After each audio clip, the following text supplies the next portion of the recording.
Que el Señor les bendiga a todos ustedes. Bueno, el día de hoy vamos a continuar con nuestras clases de hermenéutica y el día de hoy vamos a ver la hermenéutica general. Vamos a ir paso a paso viendo los elementos que componen la hermenéutica general para poder tener conocimiento general para poder armar nuestros sermones con una exégesis correcta y un pensamiento correcto, un método correcto y el espíritu correcto para que nuestras prédicas puedan ser efectivas y lo más apegadas al texto bíblico posible. Desde ya, antes de poder comenzar, mandamos un cariñoso saludo al pastor Juan Carlos, a la pastora Patricia. Sabemos que ellos están construyendo y que con la inclemencia del tiempo y lo caro de los materiales también se le ha hecho un poquito difícil poder participar de nuestras clases en vivo, pero yo sé que ellos igual están estudiando, ¿cierto?, en el tiempo que pueden. Así que desde ya un abrazo, muchas bendiciones y bueno, si hay algo que nosotros podemos ayudar o aportar, eh, tenga cuidado, ahí vamos a estar, ¿cierto? Solamente tienen que avisarnos. Cariño mandan los pastores, ¿cierto? De Tomé, Pastor Luis, la pastora Pascuala de Chihuayante también, ¿cierto? Cariñosos saludos y abrazos. Oramos también por la familia de nuestro hermano Francisco y nuestra hermana Natalie de Quillón, que también han estado en un proceso complejo, difícil, también no han podido conectarse por lo mismo. Pero que ellos sepan también que también están en nuestras oraciones, en nuestras iglesias, cada uno, ¿cierto?, está clamando por ellos para que todo salga en beneficio del reino de Dios. Bueno, haciendo esta salvedad, vamos a comenzar con nuestra materia del día de hoy que tiene que ver con la hermenéutica general. Y como punto uno, son 11 puntos que vamos a ver y el número uno va a estar subrayado con amarillo, cada punto, y los subpuntos que están dentro de la materia van a estar de otro color. Bien, como número uno tenemos las observaciones preliminares sobre la interpretación bíblica. ¿Esto qué significa?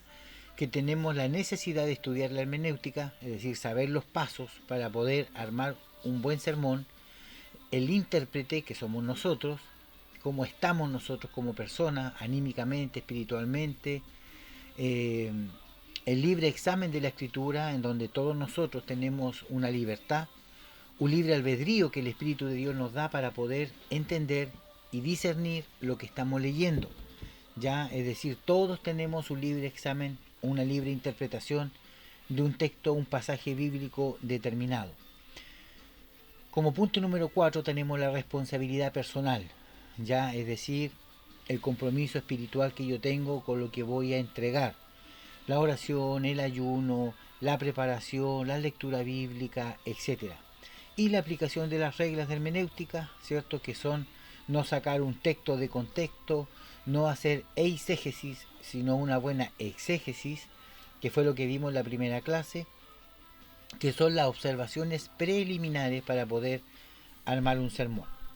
Como número 2 tenemos el espíritu correcto. ¿Cómo saber si tenemos el espíritu correcto para poder, cierto, hacer lo que estamos haciendo o con qué intención hacemos lo que hacemos?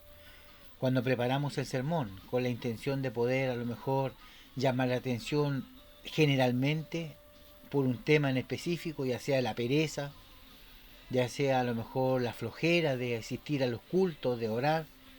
Tenemos que ver el espíritu correcto y vamos a leer nuestro escrito. Dice: el intérprete debe exhibir también la humildad delante de otras personas, en vista de que ellas también pueden tener la mente dotada por el mismo espíritu de comprensión bíblica. Con frecuencia otros lectores de la Biblia tendrán mejor comprensión de algún texto y solamente la humildad permitirá al intérprete aceptar la verdad que Dios le ha revelado a otro.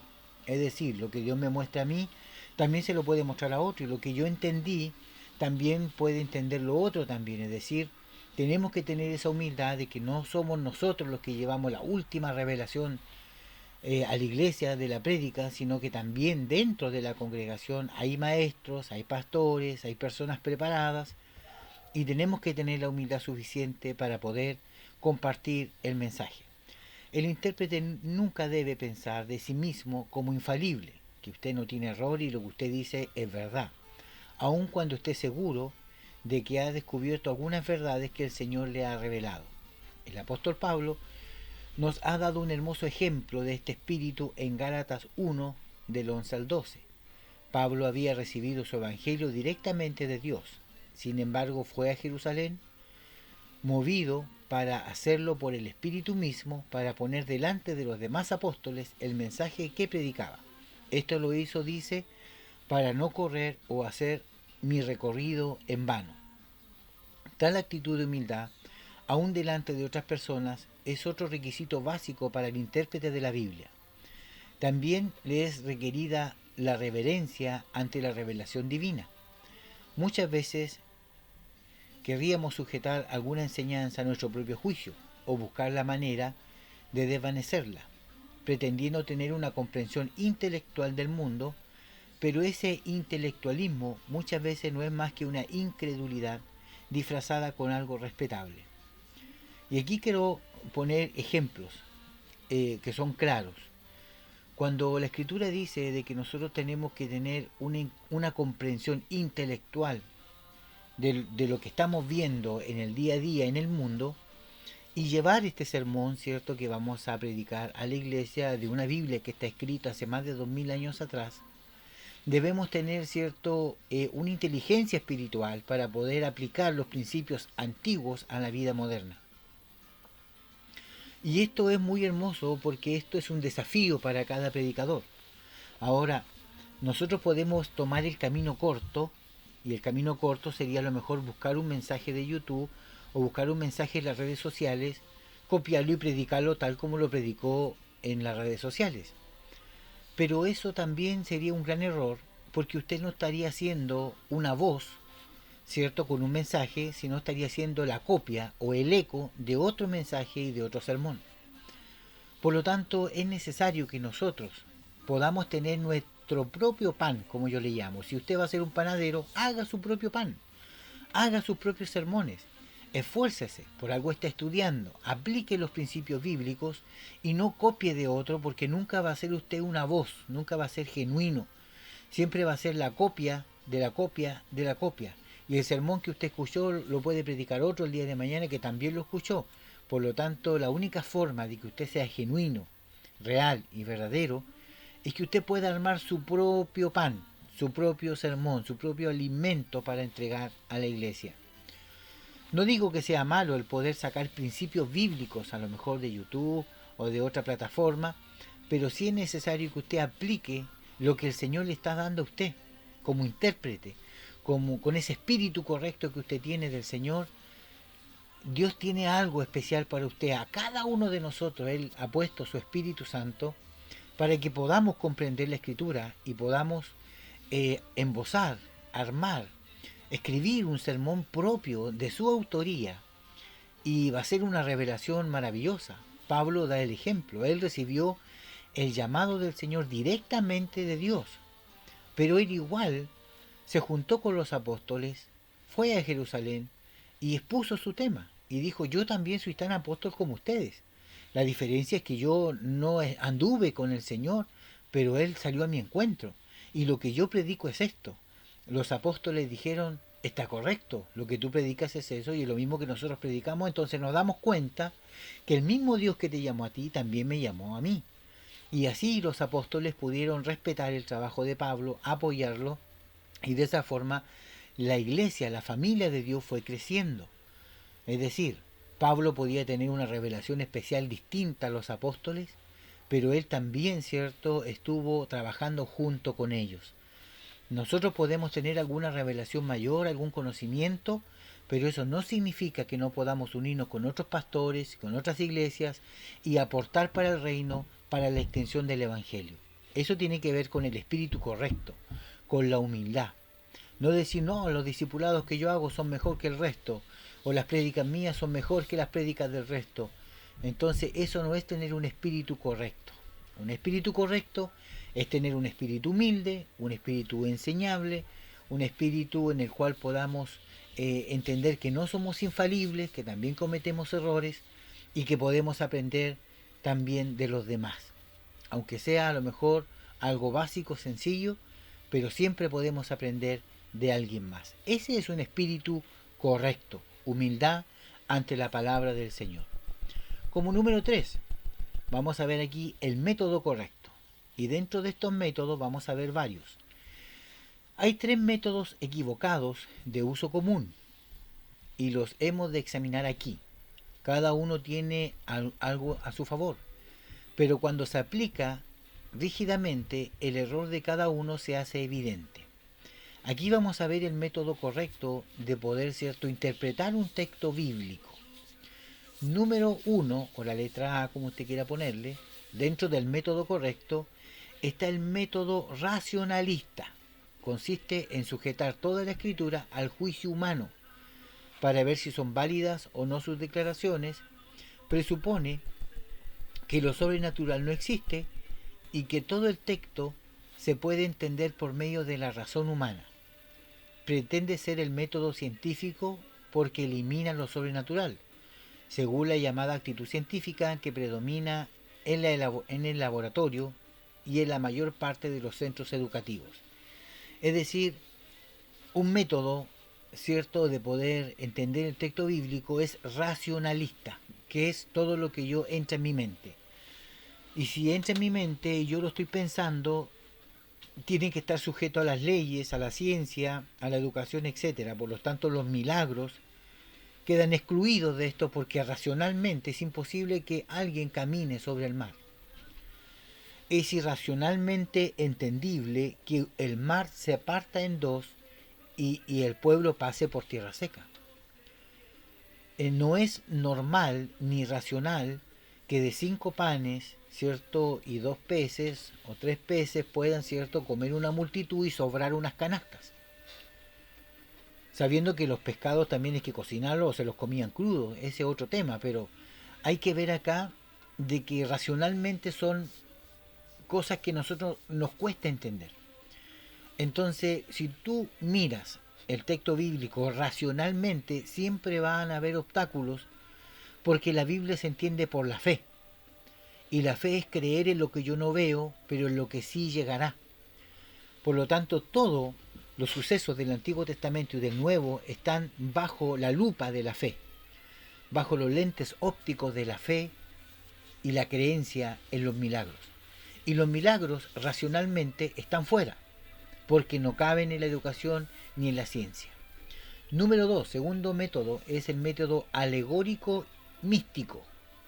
Y esto muchas veces ocurre dentro de las iglesias pentecostales. El método alegórico y místico es otra manera de interpretar la Biblia. Este considera que toda la Biblia fue escrita como una serie de alegorías.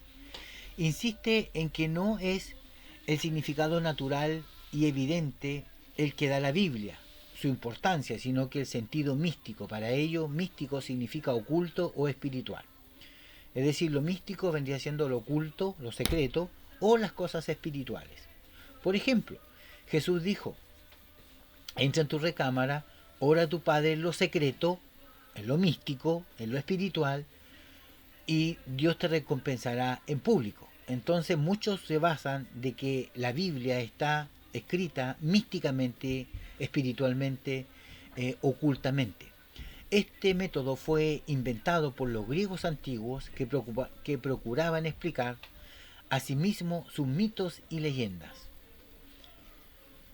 Por lo tanto, vemos acá este segundo método, que es el método alegórico místico, que tiene que ver, ¿cierto?, con que toda la Biblia completa son puras alegorías, misterios, cosas ocultas, etc. Vamos a ver después cuál es la correcta. Número 3. El tercer método equivocado es el dogmático. Dogma significa algo rígido, una ley, un camino recto, dogmático. Su nombre se deriva de la palabra griega dogma, que significa enseñanza. Propiamente hablando, toda doctrina cristiana es dogma, aunque desafortunadamente esta palabra lleva ciertos sentidos desagradables a la mente popular. Se debe a que la doctrina cristiana se ha enseñado muchas veces con un espíritu rígido y dogmático. Sin embargo, el método dogmático no se considera equivocado por ningún espíritu dogmático, sino que porque interpreta de acuerdo con los dogmas de algún grupo sus enseñanzas, son consideradas correctas porque procede a aquel grupo y no porque tenga un mérito basado en algún principio aceptado de la hermenéutica. La dogmática o el dogma tiene que ver con la doctrina, en este caso de cierto grupo. Por ejemplo, vamos a poner como dogma que todas las mujeres tienen que usar un velo en su cabeza. En la iglesia todas las mujeres tienen que usar velo. Ese va a ser la doctrina, la enseñanza de esta iglesia, que se transforma en un dogma, en una enseñanza y en una ley que todas las mujeres tienen que someterse.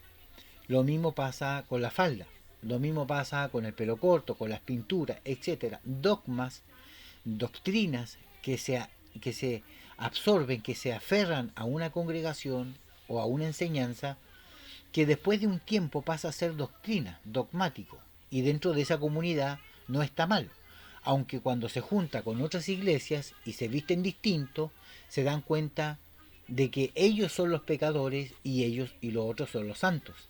Y empezamos a ver que en el tema dogmático no es que sea malo, pero es muy rígido. ¿Ya? Dentro de su congregación a lo mejor usted tiene algunos dogmas, algunos principios.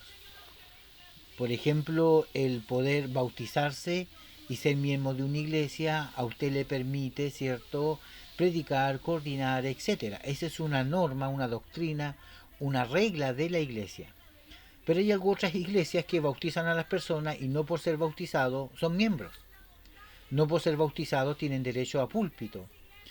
Y así, hay diferentes dogmas y enseñanzas dentro de la congregación. Y esto tiene que ver con el método correcto llamado eh, dogmático. Ese dogma, las iglesias están llenas de dogmas, de reglamentos, de doctrinas, y cada iglesia cree que lo que está haciendo está correcto, por eso así lo hace. Así que esa forma de método para poder predicar, nosotros no podemos, por ejemplo, implantarla dentro de una iglesia donde usted va de visita. Ya, yo voy a ir a predicar a una iglesia de visita y la iglesia mía todas usan falda y la mujer no usa pantalón. Y voy a otra iglesia donde veo a todas las mujeres con pantalones y eso choca a mi dogma, a mi enseñanza y a mi doctrina, y yo puedo desviar el mensaje y entregarle un mensaje a todas esas mujeres mundanas y pecadoras que están en la iglesia. Automáticamente estoy yendo contra la autoridad del pastor, del siervo, que lleva la enseñanza de su iglesia, ¿cierto? Y atacando a la congregación por cómo se viste. Entonces debemos tener cuidado en ese método, ¿cierto?, dogmático de poder predicar. Cuidado con el método místico, alegórico para predicar, y cuidado con el método también, ¿cierto?, racionalista, donde dejamos todos los milagros y todas las manifestaciones fuera. Ahora vamos a ver el método correcto, cómo nosotros debemos interpretar el texto bíblico dentro de la hermenéutica general. Número 4. El método correcto se llama gramático histórico. Siempre requiere que el individuo interprete de acuerdo con las características del idioma, hebreo o griego, si estamos hablando de la Biblia, especialmente en aquel idioma en que la Biblia fue escrita, así como aquel a que le fue traducida. Considere que la Biblia fue escrita como historia fidedigna, es decir, que su historia no es alegórica ni compuesta por fábulas, leyendas, mitos, tradiciones, engaños, etc., sino solamente donde la misma escritura indique que algún pasaje debe entenderse en alguno de estos sentidos no literales. Por ejemplo, si tu ojo derecho es ocasión de pecar, sácatelo. Entonces, si yo peco con la mirada, ¿tengo que sacarme el ojo? A eso estamos hablando. Este método es además el más antiguo de todos. Entonces, ¿cuál es el método correcto para poder interpretar un texto? Ya sea con la vestimenta, con el pelo largo, con la forma de predicar, la forma de vestirse, tiene que ser el gramático histórico. ¿Por qué? Porque en esas bases vamos a encontrar nosotros el por qué se dijo lo que se dijo, por qué se le dijo a la mujer que deshonra su cabello al cortárselo, por qué la mujer tiene que callar en la congregación, por qué Pablo lo dijo, a quién se lo dijo, en qué situación lo dijo. Entonces es importante entender eso, que dentro de las reuniones que tenía el pueblo cristiano, habían tres tipos de reuniones. Una que era la reunión sinodal o sinagogal, las reuniones doctrinales que tenían los apóstoles solamente como concilios o sinodos, lugares donde iban los entendidos, todos los apóstoles, Pablo, etcétera, pero no habían hermanos de iglesia, no habían visitas de iglesia, eran temas doctrinales donde se conversaba y se arreglaban algunos asuntos.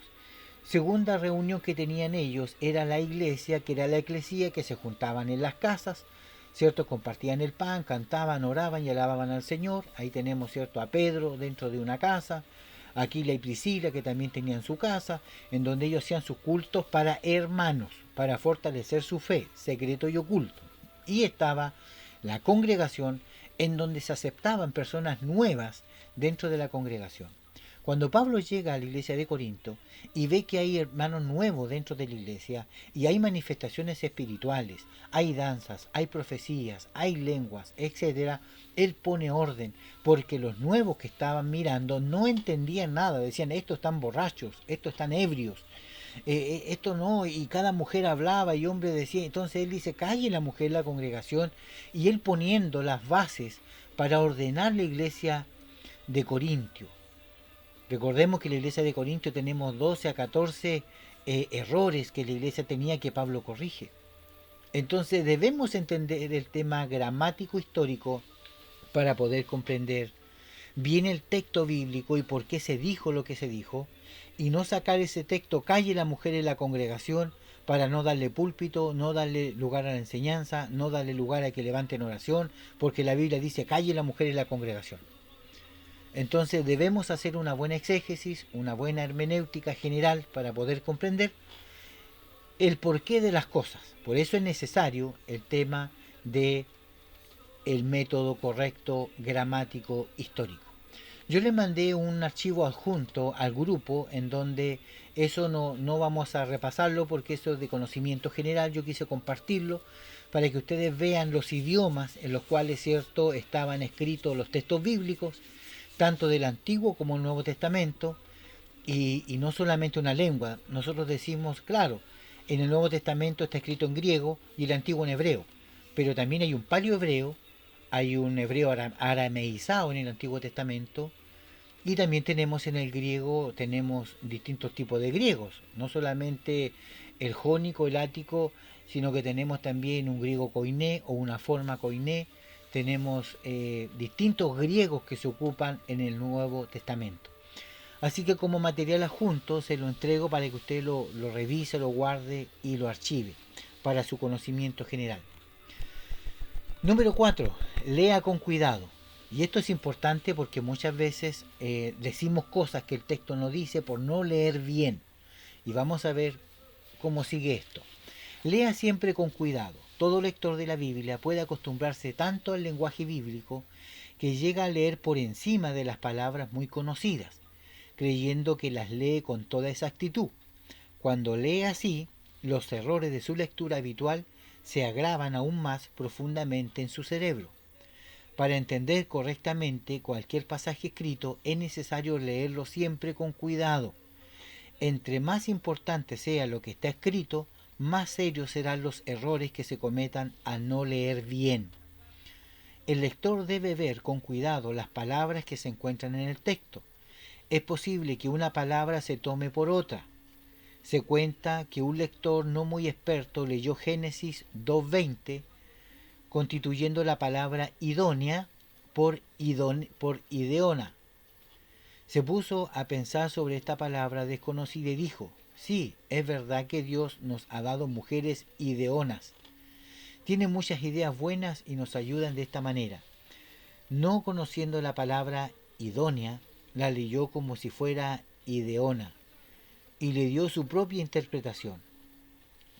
Así también había otro hermano que leía, cierto, las parábolas de Jesús y no las parábolas de Jesús. Entonces son muy buenos en este caso los temas puntuales de la buena interpretación para poder tener un buen texto. Otro texto que yo puse acá como ejemplo que es Juan 1:11, donde hay otro error muy común donde dice a lo suyo vino y los suyos en plural no le recibieron. pero siempre en la iglesia se dice a los suyos vino, y eso no dice el texto. El texto dice a lo suyo, a lo de él. Él tenía un plan y un proyecto, que en el protoevangelio de Génesis 3:15 dice, y vendrá uno que te pisará la cabeza y te vencerá, hablando de serpiente. Ese era el plan que Dios tenía, era venir a recuperar el reino que había perdido Adán y Eva con el pecado. Por eso que también en 1 Corintios 15:45 dice en la escritura de que el postrer Adán, ¿cierto? Que es Cristo, viene, ¿cierto? Del cielo espiritual, que es mayor que el terrenal, a recuperar. El libro de Juan, primera de Juan dice, y para esto apareció el Hijo de Dios para deshacer las obras del diablo, que sea, él vino con un plan y un propósito netamente de vencer a la serpiente, de vencer a Satán, de vencer en este caso al adversario. Y como resultado él salva a la humanidad, pero no es a los suyos, sino a lo suyo. Por eso que es tan importante leer bien el texto. Número 5. El significado de las palabras individuales. Y esto también enriquece mucho el tema del sermón. La palabra ley en la Biblia se usa de muchas maneras. Entre sus diferentes significados se encuentran estos. Los 5 libros de Moisés se le llama la ley. Toda la escritura del Antiguo Testamento se le llama la ley. Jesús lo dijo, la ley y los profetas han hablado de mí. La ley, Antiguo Testamento. Los 10 mandamientos, la ley civil de cualquier nación, el poder innato del pecado, que es la ley del pecado que mora en mí, dice Pablo. El Evangelio de Cristo, dice la ley del Espíritu de vida en Cristo Jesús, también ocupa, cierto, la palabra ley, y el principio de la ley en comparación con la gracia y quizás otro. De manera misma, la palabra carne, muchos evangelios, espíritus, muerte, justicia, etc. No siempre tienen el mismo significado. Otras palabras cuyo significado es esencial indican en la Biblia algo de lo que las palabras originales daban a entender en el lenguaje común de los griegos y hebreos. Es decir, cuando una palabra tiene varios significados, se llaman palabras polisémicas. Las palabras polisémicas son palabras que tienen múltiples funciones o aplicaciones siendo la misma palabra. Por ejemplo, almendra puede ser un nombre, puede ser una fruta o puede ser un color. Un color almendrado. La almendra es una fruta y también es un nombre. Ahí tenemos una palabra polisémica. Otra palabra polisémica tenemos, por ejemplo, casa. La palabra casa se le llama una casa a nuestro templo, a nuestro cuerpo, que es la casa de Dios, a la iglesia. Es decir, la palabra casa tiene distintos también significados. Así la palabra ley, que tiene distintos significados. La palabra mundo, evangelio, espíritu, espíritu humano, espíritu de Dios, espíritu del mundo. Es decir, según el contexto, ¿cierto?, donde se ocupe la palabra, hay que tener cuidado con el significado individual de esa palabra. Bien, recuerde que usted está anotando todas las preguntas y consultas para hacerla luego en la clase en vivo. El contexto, vamos a hablar ahora del contexto. En cierta ocasión, un ateo me aseguró que la Biblia dice no hay Dios. Es probable que nunca lo hubiera leído porque quedó confuso cuando le dije que la Biblia realmente dice que fue el necio quien dijo en su corazón no hay Dios. Un error más común es el uso de Josué 24:15 como texto evangelístico. Precisamente la palabra escogeos sois a quien sirváis. El oyente supone que con estas palabras Dios lo está llamando a servirle a él y no al mundo. Pero el lector cuidadoso verá que Josué no presentaba esta alternativa al pueblo con estas palabras. Más bien decía, y si no querían escoger a Jehová, entonces no importaba a qué otro dios escogieran, los dioses falsos de su padre o los de los amorreos, todos eran igual de inútiles. Es decir, no tiene que ver, cierto, con servir a Dios o al mundo, sino que puede ser cualquier otra alternativa. En el verso 14, que contiene el llamamiento del Señor, temed a Jehová y servirle con integridad y en verdad, y el ejemplo personal de Josué en el verso 15 señala el camino correcto. Yo y mi casa serviremos a Jehová. Ahora, esto también es importante porque muchas veces este texto bíblico se ocupa, ¿cierto?, para evangelismo.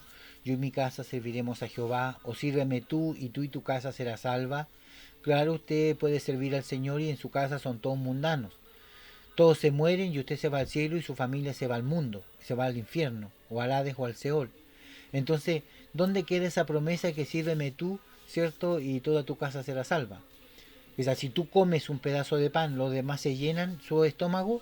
No, porque el que se alimenta y se llena eres tú, porque tú comiste. Entonces hay que entender bien el texto bíblico. Otro caso se ve en Génesis 18:12, donde Sara se ríe y dice en su corazón: después que he envejecido, tendré deleite siendo también mi señor ya viejo, cuando los ángeles dicen que va a tener un bebé. Muchos entienden que el deleite a que Sara se refiere era el acto sexual, pero el verso 13 aclara el sentido. Pregunta el Señor: ¿por qué se ha reído Sara diciendo: ¿será cierto que he de dar a luz siendo ya vieja? El placer a que Sara se refería era el de tener un hijo, y no el de tener relaciones sexuales con, en este caso, su esposo Abraham. Entonces hay que tener cuidado al leer y al interpretar. Eclesiastés 1:9 aparentemente afirma que nada hay nuevo bajo el sol, pasando por alto la realidad de que pueden haber muchas cosas nuevas en los asuntos humanos debajo del sol. El contexto indica que el escritor hablaba del mundo natural y de la naturaleza humana, y eso lo explica en el verso 2 y en el verso 11 del capítulo 1 de Eclesiastés. Con frecuencia, 1 Corintios 2:9 es citado para enseñar que Dios ha reservado en el cielo muchas cosas que ahora no podemos entender. Y ese texto vamos a leerlo. 1 Corintios 2:9. 1 Corintios 2:9 dice lo siguiente: antes bien, como está escrito, cosas que ojo no vio, ni oído oyó, ni han subido al corazón del hombre, son las que Dios ha preparado para los que le aman.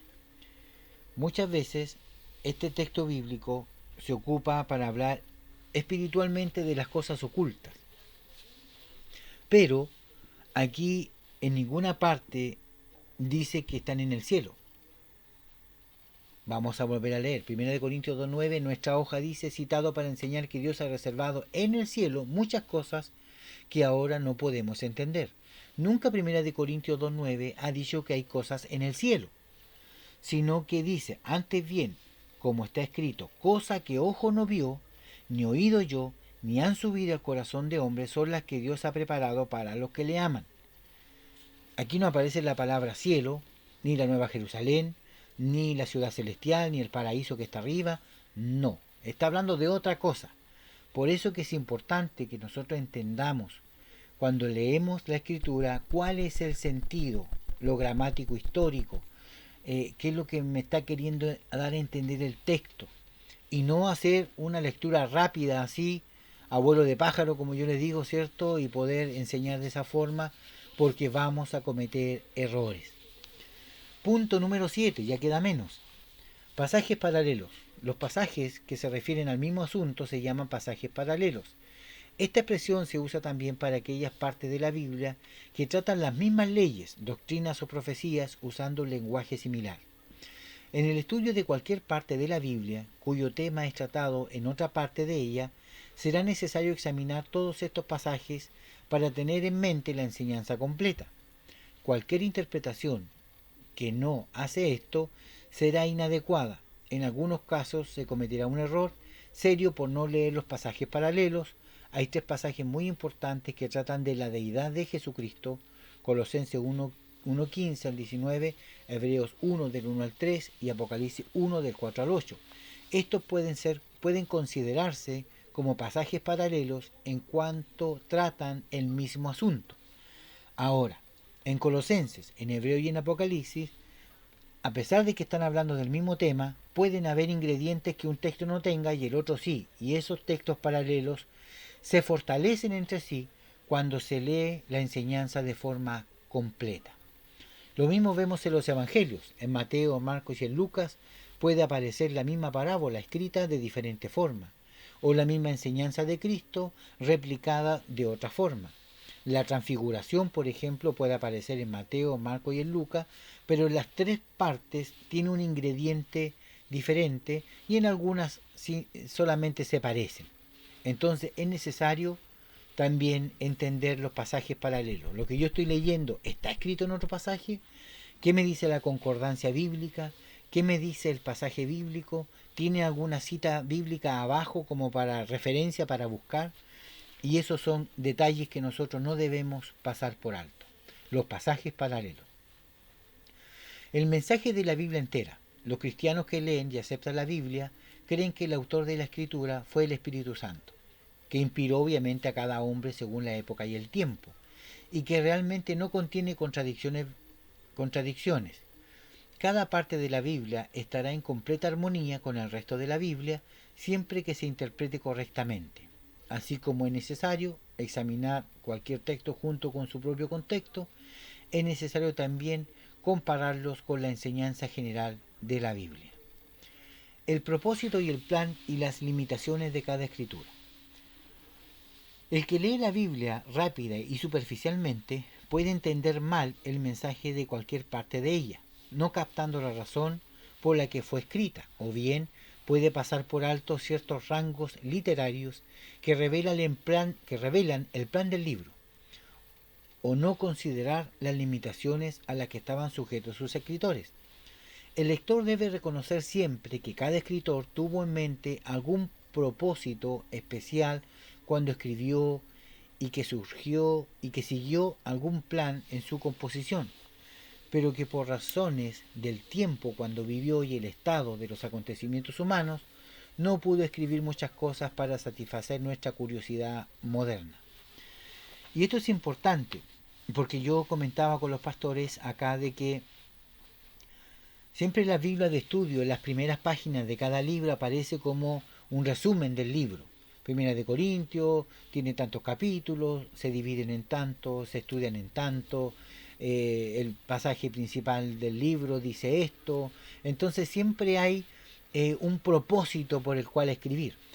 Nosotros del libro de Hebreos podemos sacar muchas enseñanzas individuales, ¿cierto? Que Cristo es mayor que los ángeles, Cristo es mayor que el sacerdocio arónico, que Cristo, ¿cierto?, es mayor que Moisés, etcétera. Pero debemos entender que el libro de los Hebreos fue escrita para la comunidad hebrea cristiana que se estaba convirtiendo en Cristo, que estaban volviendo al judaísmo.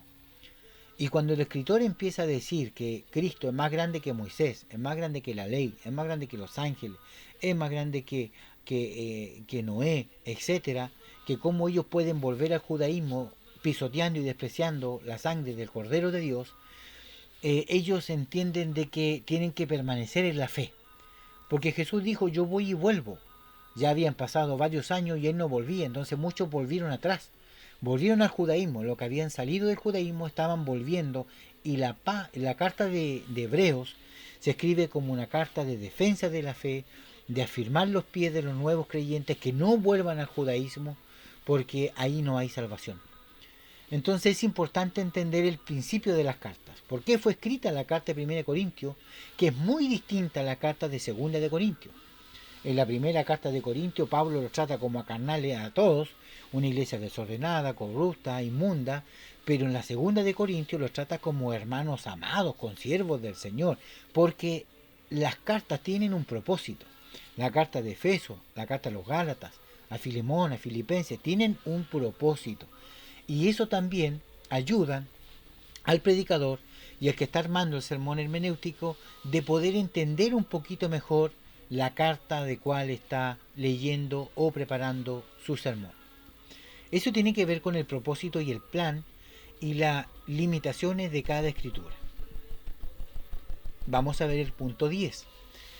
Recuerden que son 11 puntos, o 12 creo. Las circunstancias históricas. Un indígena que acepta a Jesús preguntó, ¿dónde consiguió Caín a su esposa? Refiriéndome a Génesis 5:4. Sin duda era su hermana, respondí.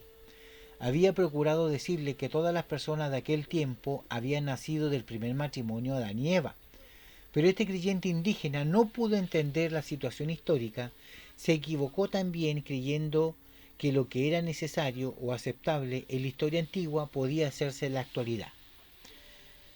Eso significaba que si se podían casar entre hermanos, dentro de los hermanos mapuche también se enamoró de su hermana. Y eso está incorrecto. Entonces, de vez en cuando encontramos pasajes bíblicos cuyo sentido completo se nos escapan, aun cuando su mensaje principal sea claro.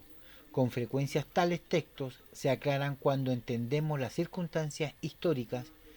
Esto puede incluir la manera y costumbre, las leyes y la filosofía de la gente de su época, su historia, su geografía, sus leyendas, su arte, su artesanía, herramientas y todo lo que incluye la cultura de la cual estamos hablando. Por lo tanto, nosotros no podemos, en cierto modo, ver, cierto, de que había que llenar la tierra y multiplicarse nomás y se juntaban hermanos con hermanos y primos con primos. Debemos nosotros separar y entender.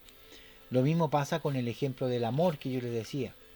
¿Por qué le digo esto y le di el ejemplo del amor? Porque tiempo atrás yo conversé con una persona que era lesbiana y ella me decía, pero el amor es de Dios. Dios es amor, su naturaleza es amor. Y si yo amo, no estoy en pecado, porque el amor es bendecido por Dios. Y es más, el amor echa fuera el temor. Yo no tengo temor en andar de la mano con mi pareja porque yo la amo. Lo más fuerte que hay en el mundo es el amor. Por amor Dios envió a su Hijo. Entonces, mal comprendida la palabra amor, ¿cierto? En su texto griego, que tiene como 3 o 4 definiciones, ya se lo he explicado varias veces, con respecto del amor filial, el amor eros, el amor ágape, etcétera. Yo no puedo, ¿cierto?, entregar una buena interpretación si no aclaro algunos puntos. El amor filial, ¿cierto?, tiene que ver con el amor de filiación, de familia, sanguíneo, de hermanos, de papá, de mamá. El amor eros, que es el amor de pareja, de sexo, de relación. El amor, ¿cierto?, fraternal que tenemos con los hermanos de la congregación.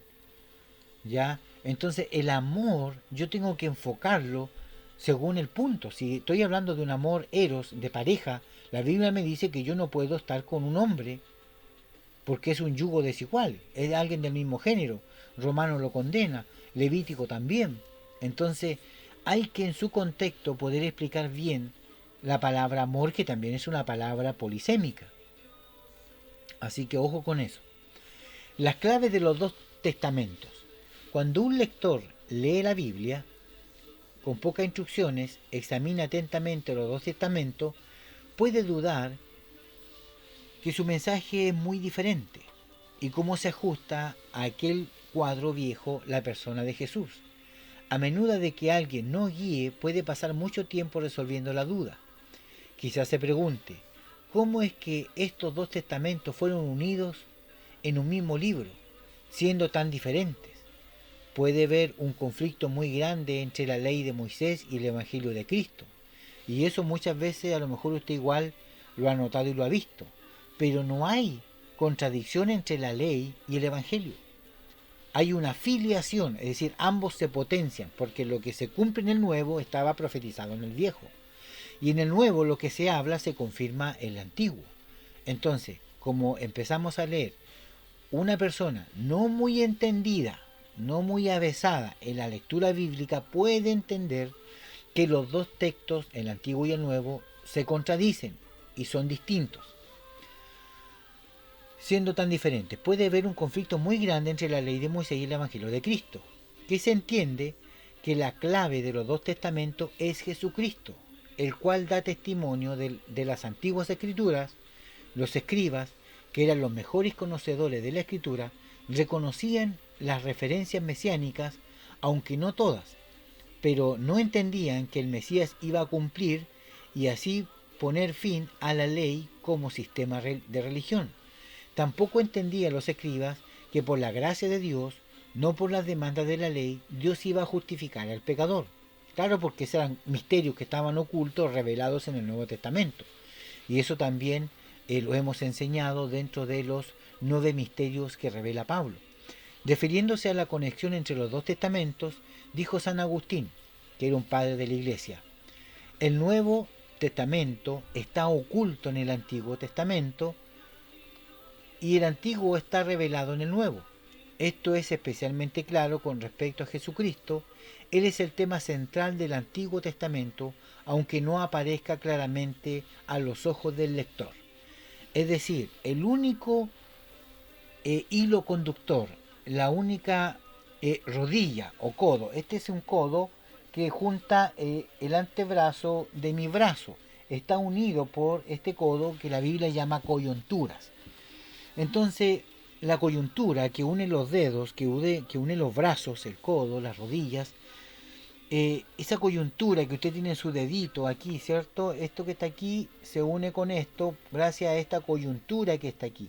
Este es el Antiguo Testamento, este Nuevo Testamento está unido por esa coyuntura, que también habla Corintios, de lo mismo, ¿cierto? No está hablando de Cristo, es decir, si usted no ve a Cristo en el Antiguo Testamento, usted está perdido, ¿no? Porque la Biblia completa nos habla de Jesús.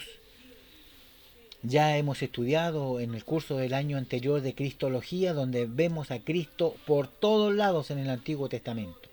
El ángel de Jehová era Cristo. Para que empecemos por ahí. La roca que siguió al pueblo de Israel por 40 años dando agua era Cristo. La angeofanía o la teofanía que ocurría en el Antiguo Testamento era Cristo. Entonces, cuando usted va entendiendo dentro de la cristología del Antiguo Testamento todo su significado, su simbolismo, aunque no esté en carne y hueso, Él está ahí. El tema es que no lo vemos. En la fabricación del templo, en la fabricación de la tienda del Mishkan de Moisés, el tabernáculo móvil, también estaba Cristo. El lavacro representa a Cristo, el holocausto representa a Cristo, el incienso, los panes de la proposición, la vara de Aarón que reverdeció representa a Cristo. O sea, hay muchos elementos que a veces nosotros no podemos ver porque no entendemos. Y eso es porque necesitamos ser guiados también dentro de esta enseñanza. Yo por muchos años he tenido maestros bíblicos que han guiado mi paso, mi guía por la Escritura. Y de esa misma forma hoy día nosotros enseñamos de lo que hemos aprendido y ustedes el día de mañana van a enseñar a otros de lo que ustedes han aprendido. Y esto es así, porque la palabra discípulo es matetes en el griego, que significa uno que aprende de otro. En hebreo sería un talmid, que es un discípulo, un aprendiz del maestro.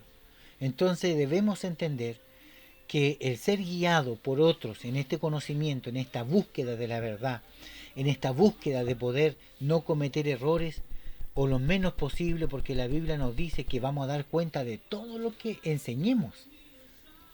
Es más, hay una advertencia que dice el Nuevo Testamento que no hagáis entre vosotros muchos maestros, sabiendo la carga y la responsabilidad grande que el día de mañana vamos a tener delante del Señor Jesucristo, cuando demos nuestra cuenta, porque todos vamos a morir. Y cuando estemos allá, Él nos va a preguntar, ¿qué hiciste, Manuel Saavedra? ¿Cómo lo hiciste? ¿Evangelizaste? ¿Compartiste? ¿Enseñaste? ¿Ganaste almas para Cristo? ¿Tienes perlas en tu corona? Entonces es importante que entendamos eso también. Bien, esto es lo que tiene que ver con la hermenéutica general. Los 11 puntos que vimos son, cierto, observaciones preliminares, el espíritu correcto, el método correcto. Lea siempre con cuidado el significado de las palabras, el contexto general, pasajes paralelos, el mensaje de la Biblia entera, la clave de los dos testamentos, etcétera. Esto no es necesario que usted se lo aprenda de memoria. Esto usted puede leerlo 1, 2, 3 veces y entender, solamente entender. Y de esa forma nosotros vamos, cuando vayamos a la Biblia, a armar un sermón para nuestra iglesia, para nuestros hermanos, entregarles nuestro propio pan espiritual, vamos a ver y vamos a ir aplicando poco a poco estas herramientas para no caer en errores. Bien, espero que haya sido de gran bendición esta clase de hermenéutica general. La próxima clase tenemos hermenéutica especial, donde vamos a ver un poco más de alegorías, parábolas, etc. Así que espero sus preguntas, sus dudas e inquietudes. Así que anótelas, escríbelas y no se le olvide a los pastores, ¿cierto?, orar por nuestro hermano Francisco, la hermana Natalie y el pastor Juan Carlos y la pastora Patricia. Oremos por ellos porque nos necesitan en este momento, así que para eso estamos los hijos del Señor. Que el Señor les bendiga, nos estamos viendo ya en el próximo video y que la paz de Dios pueda, cierto, traer frutos y pueda traer bendición a su vida. En el nombre de Jesús, nos vemos.